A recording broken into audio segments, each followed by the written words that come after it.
यह बात तब की है जब श्री कृष्ण अपने बाल्यावस्था में थे, यानी यह कहानी श्री कृष्ण के बचपन की है।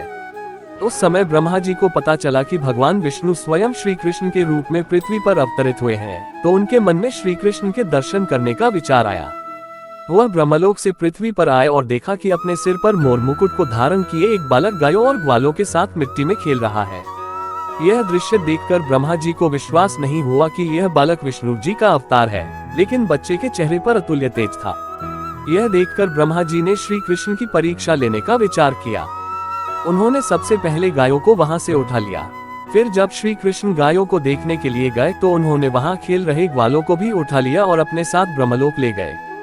जब इसके कुछ देर बाद वो पृथ्वी पर वापस आए तो वहां का माहौल देखकर चौंक गए, क्योंकि जिन बच्चों और गायों को वे अपने साथ ब्रह्मलोक ले गए थे वो तो श्री कृष्ण के साथ पृथ्वी पर खेल रहे थे। यह देखकर उन्होंने ध्यान लगाकर ब्रह्मलोक की स्थिति जाननी चाहिए।